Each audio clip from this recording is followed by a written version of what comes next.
Hürmetli vatandaş, bugünkü leksiyemizni başlaymiz. Leksiya desidiga jorozi Washington'dan so'zlaymiz. Bugungi islaga 2023-yil 11-oyning 1-kuni haftaga çarşamba vatandaş. Bugünkü vaziyetimizden aytsak, bugün tünügün Aksaray'ның bayanatçı Jempri Hanım bayanat e'lon qilib yoki söz fikir bayon qilib, yaqinda 11-oyda Amerika Qo'shma Shtatlarining San Fransisko shahrida o'tkaziladigan Osiyo Tinch okean iqtisodiy hamkorlik yig'iniga Rais Xi Jinpingning yetib keladiganligi va Prezident Joe Bidenning Rais Xi Jinping bilan suhbat quradiganligi, ko'rishadiganligi to'g'risida fikir bayon qildi va bayonot e'lon qildi. Biz mush munosabat bilan Prezidentimiz Joe Bidenning bu qatimqi uchrashuv va bu qatimqi suhbat va bu qatim Rais Xi Jinping bilan fikrlashish jarayonida zo'r g'alabalarga erishishini, yoki Amerikaning davlat manfaati maydonida turib zo'r g'alabalarga erishishni olqishlaymiz va buning uchun biz tilakdoshmiz. Ondan ikkinchi vaziyat vatandoshim, bu yil 11-oyning 1-kuni, o'tgan yil 11-oyning 1-kuni Amerika Qo'shma Shtatlar Davlat Majlisida Uyg'ur siyosat qonuni e'lon qilinganligining to'liq 1 yilligini xotirlaymiz vatandoshlarım.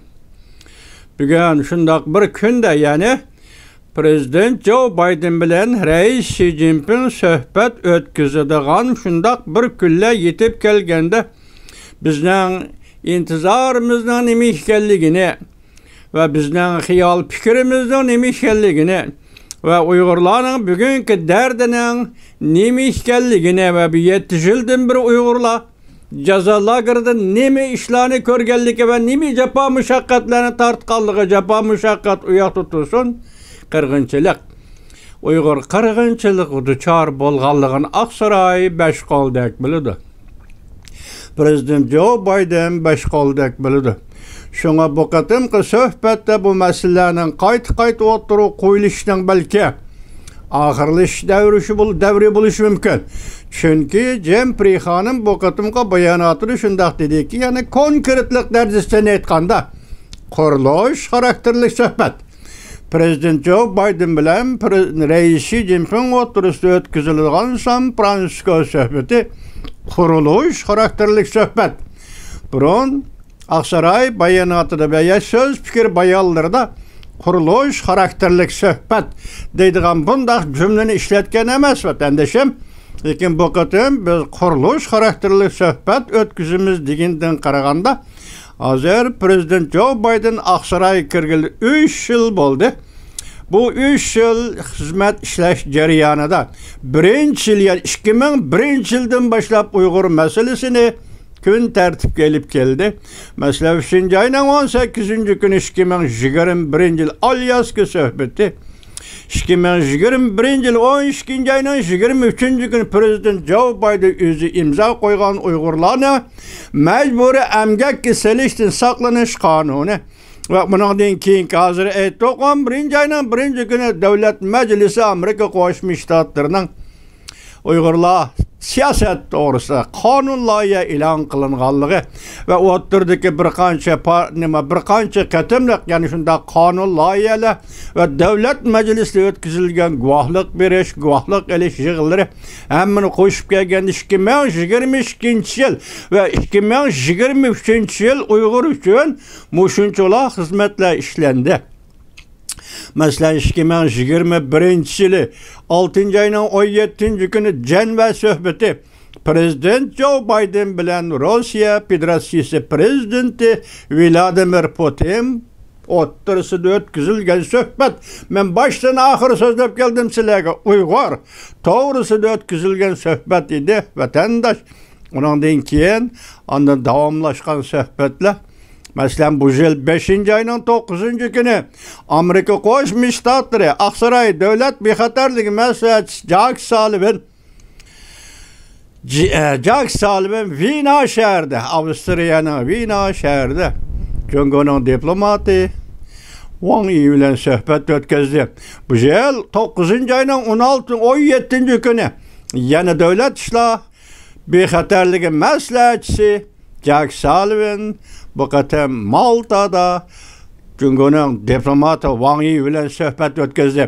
Bu söhbətlərdə Uyğur məsələsi kəm emas. Uyğur məsələsinin oturuq qoyulğanlığı işinimiz. Amerika Qoşmuş Ştatlarının köngül bölgəlligi işinimiz. Bu şunda bir qatar siyasətlər və bir qatar uçuruşlar. Nasıl ötken yıl 11. ayının 14. günü Endoneziyanın Bali aralığında Prezident Joe Biden bilen Reis Xi Jinping uçuraş söhbetleşti. Ahire bu söhbetke yüz hatır. Yani Prezident Joe Biden bilen görüşünün yüz hatırı. Ve Prezident Joe Biden bilen söhbetleşinin hürmet kılış hatırı. Hürmet kılış hatırısı tüpeyli Reis Xi Jinping naiti çıraylık ve mulayim alda devlet başkuruşu qatada Uygurlar qaratqan siyasetini hem muqimlaştırışı ve yaki onu biraz peskoyuğu bastırışını, peskoyuğu çürüşü ve yaki Amerika Qoşmuş Ştatlarının kişilik hukuk talepleri boyunca Reis Xi Jinping Uygurlar qaratqan bastırış siyasetini əməldən qaldırışı gerek edi. Əfsos. Ötken yılı 11. ayının 24. günü Ürümçi şəhərdə Kamal degen niqab astıda 84 nefer Uygurdu köydürüp öldürdü. Bugün bana şu facia yani Bali'da yığında Prezident Joe Biden bilen görüşüp qaytıp verip Reis Xi Jinping muşundaq vakanın 101 işige Ürümçi'de muşundaq vakanın 101 işige yol koydu. Endilikte onun tekrarlanmasligini bu qatam iki devlet başları oturup söhbetten başta aytqanda quruluş karakterlik bo'lishini herkes yani qaytib berip qaydap durup yoki öç eli şekillik açık aytqanda öç eli şekillik Uygurlardan öç almasligini Reis Xi Jinping'nin bu da qatamqı söhbetke aktif avaz qo'shib Amerika Qoşmuş Ştatlarının talepleri nima? Çünkü Kompartiyasının talepleri nima? İki devlet, iki büyük devlet diplomatiyası da Uygurlar meselesini zaten qandaq bir taraf qilish bu tamam. İki devletin ixtiyarındaki iş. Ama Amerika Qoşmuş Ştatları bu tarixni nayt yaxşı biladi. Uygur degan millatni keyin to'liq tushundi, to'liq o'rgandi. Bo'libmi Amerika Qo'shma Shtatlar Davlat Majlisi bu yil 1. ayının 15-17 kunlari Uygurlarni qirg'in qilyotidi dedi. Uygurlarni qirg'in qilyotidi dedi. 1. ayının 20. kunida Prezident Joe Biden Aqsaroyga kirdi. Bu siyasetini davamlaştırıp geldi. Hazırgıcı davamlaştırıp geldi. Ta'kidlep geldi. Cungo hükümetinin qirg'inni to'xtatishini talab qildi. Devlet Meclisi a'zolari talab qildi. Aqsaroy talab qildi. Lekin bugungacha to'xtagani yo'q. Mana radioda turibdi. 10. ayının 26. günü Adrian Zennizning yangi doklati. Cungo Kompartiyasi hazır her yılda 2 milyondan 3 milyongacha Uygurlarni yotkab ishiltish bilan ichkari o'lkalarga elib ketyotidi. Ya'ni ichkari o'lkalarga elib ketyotidi degan bu so'z aytilmagan bo'lsa-mu, yotkab ishlatishning shart sharoiti mustamlika Uyg'uristonda mavjud emas. Masalan, Qumuldan Qashqarga 6 oy yotkab ishlatilgan qoida yo'q. Bu Uygurlarni ichkari Xitoyga elib ketdi. Her yili 2 milyondan 3 milyongacha Uygurni ichkari Xitoyga elib ketdi. Hürmetli Prezidentimiz Joe Biden ularning taqdiri nima bilmaymiz. Bu Uygurlar hazır nerede ichkari Xitoyda bilmaymiz. Nima hasrati, nima kunda qandaq yashayotdi agar hayot bo'lsa bilmaymiz.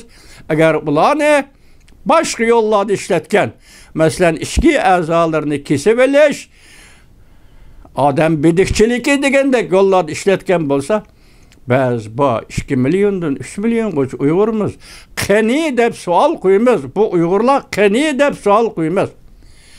Hürmetli Prezidentimiz Joe Biden sizden bu qatim bu söhbətdə zor qalbilərini qolğa keltirişinizni tilakdaşlıq emas. Ümid qilamiz, arzu qilamiz. 11 ayda San Fransisko'da o'tkazilgan yig'in yoki Reis Xi Jinping bilan o'tkazilgan suhbat bu oxirgi qatim. Bizning umidimiz Uyg'urlarning arzusi bo'yicha jazo lageri oxirlashishi kerak. Uyg'urlarni assimilatsiya qilish oxirlashishi kerak. Uyg'ur millatining madaniyat shakllarini assimilatsiya qilishni oxirlashtirish kerak. Uyg'urlarni majburiy emgak silishni oxirlashtirish kerak. Qisqasi, Uyg'urni millat sifatida yer sharidan yo'q qilish uchun tirishchanlik ko'rsatayotgan Jungo Kompartiyasi va uning sekretari Reis Xi Jinping bu qatim Prezident Joe Bidenga nimalarni deydi, nima deb javob berdi, bu savollar o'tirg'i tushsa. Lekin biz Prezidentimiz Joe Bidenning bu qatim bu ishni tamom hal qilishini va oxirlashtirishini ümid qilamiz. Biz Uyg'urlar ümid qilamiz. Buningga bayonotchi Jempri xonim dedi ki, qurilish xarakterlik suhbat dedi.